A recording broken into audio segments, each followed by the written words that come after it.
मी चॅनलवरती कोणत्याही प्रकारच्या टिप्स किंवा माझा कोणताही प्रीमियम ग्रुप नाही आहे. माझे सर्व व्हिडिओ जे असतात ते एज्युकेशनल पर्पजसाठी असतात. जय मित्रांनो, मी दीपक पुन्हा एका नवीन व्हिडिओमध्ये तुमचं सर्वांचं खूप स्वागत आहे. तर मित्रांनो, आपण सुरुवातीला सेक्टरल इंडायसेसचा या ठिकाणी परफॉर्मन्स बघूया. तर सुरुवातीला बघूया आपण निफ्टी बँक इंडेक्स आज निगेटिव्हमध्ये या ठिकाणी क्लोजिंग झालेलं आहे त्याची, म्हणजे जवळजवळ -165 पॉईंटनी इंडेक्स या ठिकाणी निगेटिव्हमध्ये क्लोज झालेला आहे. फायनल क्लोज झाला 49,424 वरती. त्यानंतर निफ्टी IT जर आपण बघितले, पॉझिटिव्हमध्ये क्लोजिंग झाली पण फ्लॅट क्लोजिंग आपण म्हणू शकतो. निफ्टी फार्मा इंडेक्स जर आपण बघितला प्लसमध्ये बंद झालेला आहे, म्हणजे 153 पॉईंटने इंडेक्स या ठिकाणी प्लसमध्ये क्लोज झालेला आहे.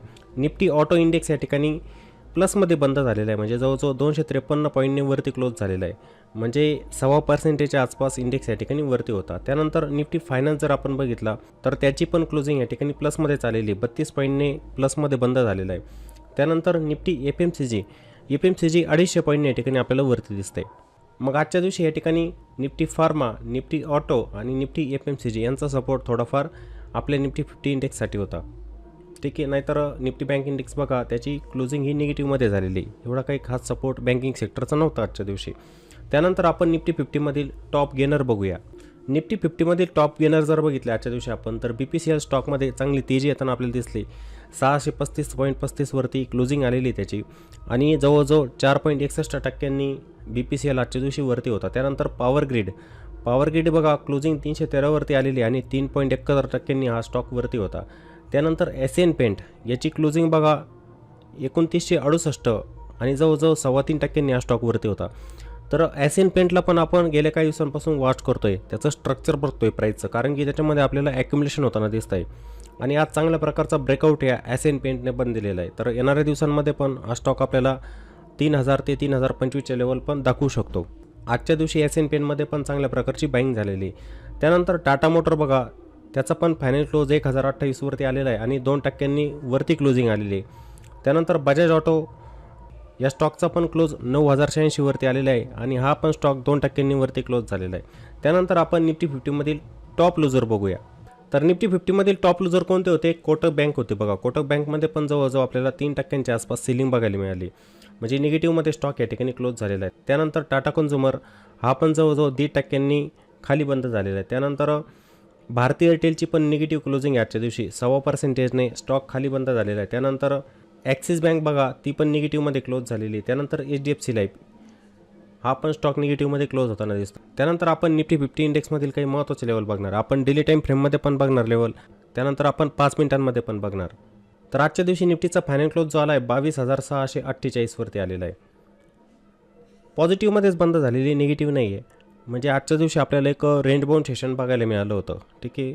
आज एक्सपायरी होती निफ्टीची, पण आपल्याला मार्केट पूर्णपणे साईडवेज दिसलं. सकाळच्या वेळेला थोडी बाईंग मार्केटमध्ये आली होती, पण त्यानंतर मार्केट पूर्णपणे साईडवेज झालेलं होतं. आता सपोर्ट कोणता आहे मार्केटसाठी? हीच लेवल आहे आपली, लेवल तीच असणार. लेवल लक्षात ठेवायचे असतात मित्रांनो. हीच लेवल आपल्यासाठी काय सपोर्टचं काम करणार आहे, म्हणजे 22,524ची लेवल, हीच लेवल मार्केटसाठी काय असणार? सपोर्ट. म्हणजे आपण एक सायकोलॉजिकल लेवल म्हणू शकतो. 22,500 हीच मार्केटसाठी काय असणार? सपोर्ट असणार. आणि वरती रेजिस्टन्स कोणता आहे बरं? जो निफ्टीचा ऑल टाईम हाय होता, म्हणजे 22,778 ही मार्केटसाठी काय असणार आहे? रेजिस्टन्स. बघूया मार्केट ह्याच लेवलच्या वरती सस्टेन होत आहे का? म्हणजे उद्याच्या दिवशी पण बाईंग जर आली तर एखाद्या वेळेला हा ऑल टाईम हाय इथे ब्रेक होऊ शकतो. इथे ऑल टाईम हाय निफ्टीचा ब्रेक पण होऊ शकतो, ठीक आहे. इथे कंटिन्युएशन पण प्राईसचं होऊ शकतं. बघायचं आहे, जर मार्केट 22,500च्या खाली स्लिप होत असेल तर मग मार्केटमध्ये इथे सेलिंग येऊ शकते.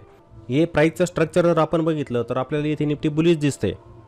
विकनेस कोणताही नाही मार्केटमध्ये.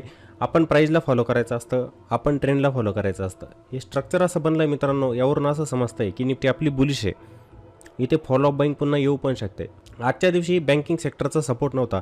आपण बघितलं निफ्टी बँक इंडेक्स पण निगेटिव्हमध्ये क्लोज झालेला आहे बघा. आज सपोर्ट नव्हता, आज बँकिंग सेक्टरचा मार्केटला सपोर्ट नव्हता. आता काही महत्त्वाचे लेवल आहे, आपण त्या इंट्राडेमध्ये बघूया, म्हणजे 5 मिनिटांमध्ये आपण त्या लेवल बघूया. तर आजच्या दिवशी हे ट्रेडिंग सेशन झालं, पूर्ण साईडवेज ट्रेडिंग सेशन झालं मित्रांनो. आणि प्रत्येक वेळेला ही गोष्ट मी तुम्हाला सांगणारच की ऑप्शन बायर जो असतो ना, अशा मार्केटमध्ये कसा ट्रॅप होत असतो. अचानक मार्केटमध्ये कसे स्पाईक लागतात तुम्हाला पण दिसेल बघा. इथे कॅन्डल जे दिसत आहे ना तुम्हाला मोठमोठ्या दिसणार. मार्केट एक मोठा मूव देतं, पूर्ण साईडवेज होऊन जातं. अचानक मार्केट वरती जातं, पुन्हा थोडं साईडवेज होतं, अचानक स्पाईक लागतात. हे मार्केटमध्ये स्पाईक लागतात, म्हणजे आपल्याला डायरेक्शनल मूव मार्केटमध्ये दिसत नाही आहे कुठे. आणि ऑप्शन बायरचा पैसा जो बनणार तो डायरेक्शनल मूवमध्ये, म्हणजे मार्केट जेव्हा ट्रेंडिंग असतं ते अप ट्रेंड असू द्या त्या ठिकाणी मग तुम्ही कॉल साईडला पैसा बनवतात, डाऊन ट्रेंडमध्ये असू द्या त्या ठिकाणी तुम्ही पुटमध्ये पैसा बनवत असतात, पण ते पाहिजे मार्केट ट्रेंडिंग. आणि आजकालचं मार्केट तेच मिळत नाही आहे. मार्केट काय असतं, व्हॉलेटाईल असतं, अप साईडला मूव देतं, डाऊन साईडला मूव देत असतं, अचानक मार्केटमध्ये स्पाईक येत असतात कोणत्याही एका दिशेने, आणि येणारे जे स्पाईक असतात ना ते तुमचे स्टॉप लॉस हिट करत असतात. त्यामुळे ऑप्शन बाईंगमध्ये पैसा बनत नसतो, त्यामुळे ऑप्शन बाईंग इंट्राडेमध्ये करायचं नसतं. समजलं ना. हे मार्केट जे होतं पूर्णपणे साईडवेज होतं आजचं. आपल्याला हे सेशन जे बघायला मिळालं ना आजचं ते पूर्णपणे साईडवेज ट्रेडिंग सेशन होतं. मग आता इथून पुढे इंडेक्स केव्हा वरती जाऊ शकतो, इंडेक्सला कोणती लेवल पार करावी लागेल म्हणजे इंडेक्स वरती जाऊ शकतो, तर हा एक रेजिस्टन्स आहे बघा, हा एक झोन तुम्हाला दिसतोय निफ्टी 50मध्ये, हा एक झोन तुम्हाला दिसणार म्हणजे 22,700 ही लेवल एक रेजिस्टन्सचं काम या ठिकाणी करते. इंडेक्सने ही लेवल जर पार केली तर एक चांगली बाईंग आपल्याला इथे बघायला मिळू शकते, लक्षात घ्यायचं. कारण की आजच्या दिवशी पण बघा मार्केट इथे जायचं रिजेक्शन घ्यायचं, वरती जायचं रिजेक्शन घ्यायचं, इथे रिजेक्शन घेतं आहे, म्हणजे 22,700च्या वरती मार्केट सस्टेन होत नव्हतं, थांबत नव्हतं मार्केट. त्या लेवलच्या वरती मार्केट जर थांबत असेल तर मग आपल्याला एक ट्रेंडिंग मूव मार्केटमध्ये बघायला मिळू शकतो. ट्रेंडिंग मूव म्हणजे कसं, मार्केट जातं वरती, हायर लोचं फॉर्मेशन बनवत जात असतं, ते आपल्या प्रिव्हियस लोला ब्रेक करत नाही, त्याला आपण म्हणत असतो ट्रेंडिंग मार्केट. मग इथून वरती गेलं तर हर्डल कोणते येणार मार्केटसाठी, तर 22,734 ही लेवल काय असणार इंट्राडेसाठी रेजिस्टन्स. त्यानंतर 22,760 ही लेवल पण काय असणार या ठिकाणी रेजिस्टन्स असणार आहे. आणि त्यानंतर निफ्टीचा ऑल टाईम हाय म्हणजे त्याच लेवल आपल्या या लेवल मार्केटमध्ये काय असणार रेजिस्टन्स असणार. याच्यावरती मार्केट काय एक ट्रेंडिंग मूव पकडू शकतं. इथे काय असणार मग 22,700 वरती आता जी एक्सपायरी नवीन चालू होणार आहे, नवीन वीकची एक्सपायरी, त्याच्यामध्ये तुम्हाला दिसणार की 22,700 वरती सर्वात जास्त असणार कॉल रायटर. कॉल रायटर म्हणजे कोण, जे कॉल सेल करून मार्केटमध्ये मंदी करत असतात ते कॉल रायटर ते असणार. त्यांनी जर आपल्या पोझिशन या ठिकाणी स्क्वेअर ऑफ केल्या तर मग मार्केटमध्ये एक शॉर्ट कव्हरिंग मूव येत असतो, त्याला आपण म्हणतो शॉर्ट कव्हरिंग मूव. मग उद्याच्या दिवशी आपल्याला बघायचं आहे की मार्केट त्यावरती जातं आहे का, गेलं तर मग मार्केट इथून ट्रेंडिंग होऊ शकतं. खाली सपोर्ट कोणता आहे 22,624च्या आसपास, हा एक सपोर्ट आहे बघा. इथे प्रत्येक वेळेला मार्केट काय घेतं आहे, सपोर्ट घेतं आहे.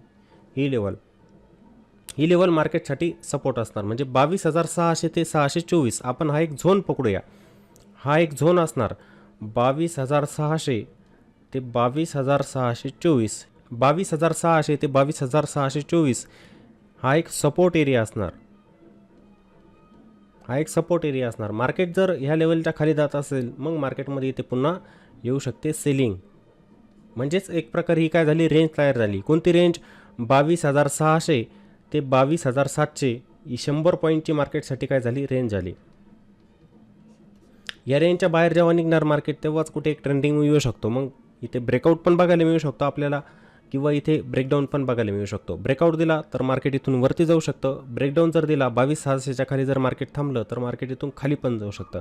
खाली गेलं तर कुठपर्यंत जाणार, महत्त्वाचे सपोर्ट 22,550 आणि 22,500 हा एक सायकोलॉजिकल सपोर्ट. 22,500 कोणता झाला, एक सायकोलॉजिकल सपोर्ट झाला. तिथे मार्केट थांबतंय का बघायचं, तिथे बाउन्स पण देऊ शकतं, म्हणजे एक प्रकारे तिथे होऊ शकतं बाय ऑन डिप. त्या ठिकाणी मार्केटमध्ये काय होऊ शकतं, बाय ऑन डिप होऊ शकतं, म्हणजे मार्केट तिथं बाउन्स घ्यायला पाहिजे. नसेल घेत बाउन्स तर मग मार्केटमध्ये येणारी सेलिंग जी असणार आहे ना ह्या लेवलच्या खाली 22,500च्या खाली, ती सेलिंग या ठिकाणी जास्त असू शकते. ठीक आहे. या काही महत्त्वाच्या लेवल होत्या आपल्या निफ्टी 50 इंडेक्समध्ये होत्या. त्यानंतर आपण डेली टाईम फ्रेममध्ये निफ्टी बँक इंडेक्सचा चार्ट बघूया. बँक निफ्टीचा फायनल जो क्लोज आला आहे ना तो 49,231 वरती आलेला आहे आणि आजच्या दिवशी हा इंडेक्स आपल्याला निगेटिव्हमध्ये क्लोज होताना दिसतोय. त्यानंतर ICICI बँक ती पण खाल्लेली, ॲक्सिस बँक ती पण खाल्लेली, म्हणजे बँकिंग सेक्टरचा इंडेक्सला इथे सपोर्ट नव्हता स्टॉकचा, त्यामुळे इंडेक्स या ठिकाणी खाली आला, निगेटिव्हमध्ये या ठिकाणी क्लोजिंग आली.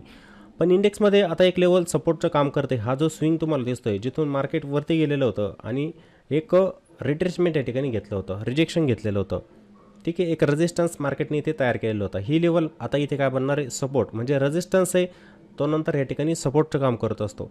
म्हणजे आपण राऊंड फिगरमध्ये एक सायकोलॉजिकल पकडू शकतो, एक सायकोलॉजिकल लेवल आपण म्हणू शकतो 49,000ची, ती बँक निफ्टी इंडेक्समध्ये या ठिकाणी सपोर्टचं काम करणार, ही सपोर्टचं काम करू शकते. मी तुम्हाला मागे पण म्हटलं होतं बघा, इंडेक्स आपल्याला लवकरच 50,000चं लेवल दाखवू शकतो. फक्त 25 पॉईंट बाकी होते 50,000ला. आणि ते पण किती दिवसामध्ये, 2 दिवसामध्येच. 2 दिवसांमध्येच ही जी मोठी कॅन्डल बनलेली बघा, इथे चांगल्या प्रकारची बाईंग पण झाली मार्केटमध्ये आणि त्यानंतर दुसऱ्या दिवसाची कॅन्डल पण. इथे मार्केट जवळजवळ जाऊन पोहोचलेलं होतं 50,000वरती. वरच्या लेवलपासून मग सेलिंग झालेली होती बँक निफ्टी इंडेक्समध्ये. समजतंय ना, मार्केटसाठी हा एक काय असणार आहे, स्ट्रॉंग सपोर्ट असणार आहे. आणि वरती रेजिस्टन्स कोणता असणार, तर सायकोलॉजिकल लेवल 49,500 ही एक लेवल रेजिस्टन्सचं काम करू शकते इथे बँक निफ्टीसाठी. आणि 50,000ची लेवल हा काय असणार, दुसरा रेजिस्टन्स असणार आहे. या महत्त्वाच्या लेवल आहे. आपण हे डेली टाईम फ्रेममध्ये या ठिकाणी ॲनालिसिस करतो आहे की कोणते सपोर्ट असणार आणि कोणते रेजिस्टन्स असणार. समजलं आहे ना, ही लेवल आपल्यासाठी सपोर्टचं काम करणार आहे. जर हा सपोर्ट ब्रेक झाला तर मग इथून पुन्हा इंडेक्स खाली येऊ शकतो. आला खाली तर आपण काय म्हणणार की इथे बँक निफ्टी इंडेक्सने फॉल्स ब्रेकआउट दिलेला आहे. आपण याला म्हणत असतो मग फॉल्स ब्रेकआउट.